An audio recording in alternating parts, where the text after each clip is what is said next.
Hello, wanted to show you how I installed the front fender for a 2008 to 2016 Town and Country or Caravan. I've installed several fenders. This one was a little tricky. I first thought I was going to come in through the headlight.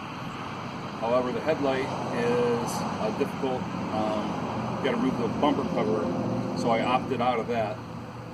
Next, just wanted to show you a few of the tools that I had to use.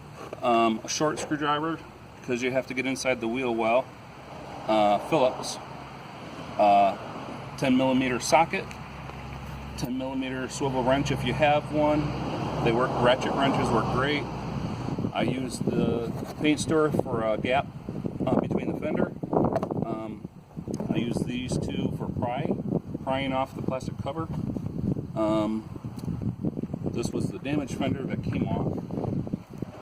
As you can see, there are mounting holes here. They're under the bumper cover.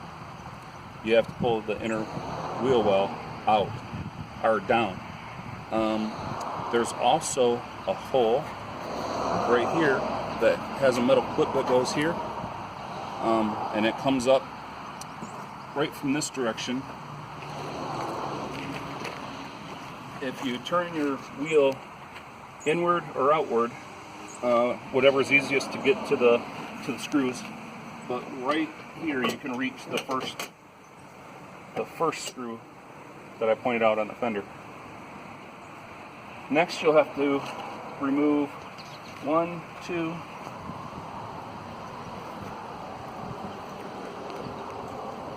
and then turn your wheel in or out to make it easier.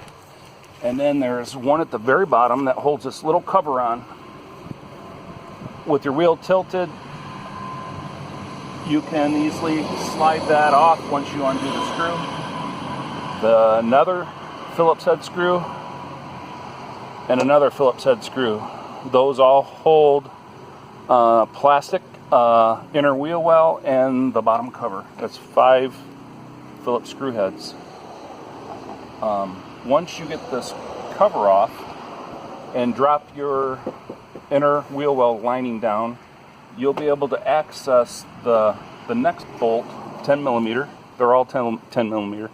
And you'll need an extension because the flange comes in right about there, so you can get your socket on and ratchet it freely without hitting the tire if you have your tire turned.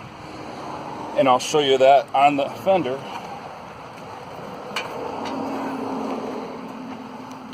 That is located right here on the inner part of your wheel well. So it would line up almost with your door molding. Once you remove these 2 bolts, this bolt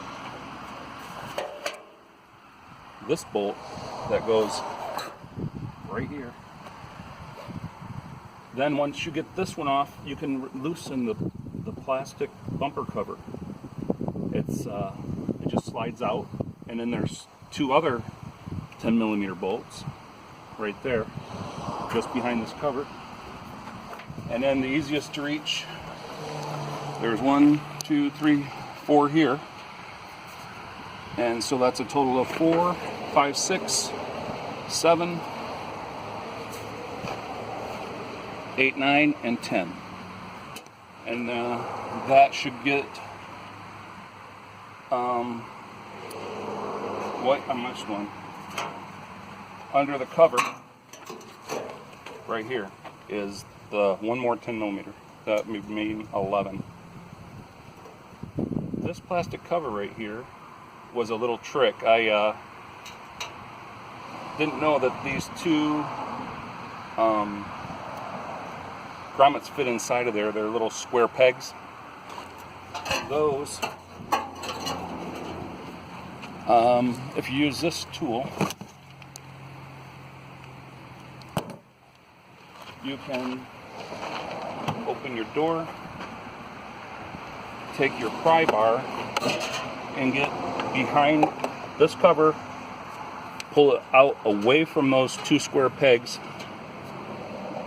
and then on the top up here there is a slide, plastic bracket mounting slide, and it's like a slide, and you have to, once you release the bottom, you pull the top back, and that this whole piece will be removed and expose this screw.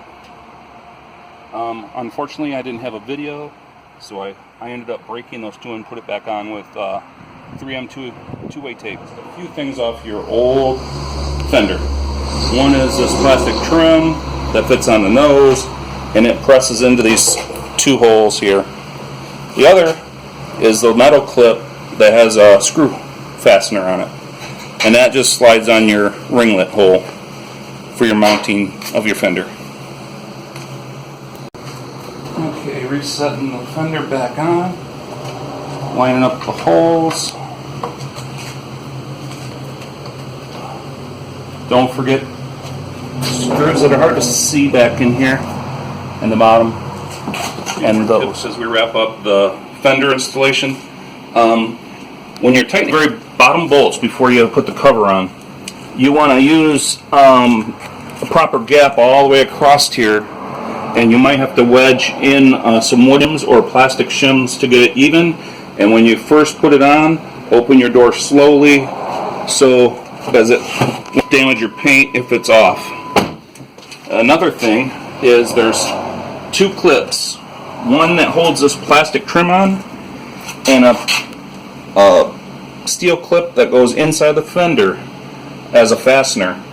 Don't lose those off your old fender because they don't come with the new one. I've been searching for one of the clips and had to find a new one.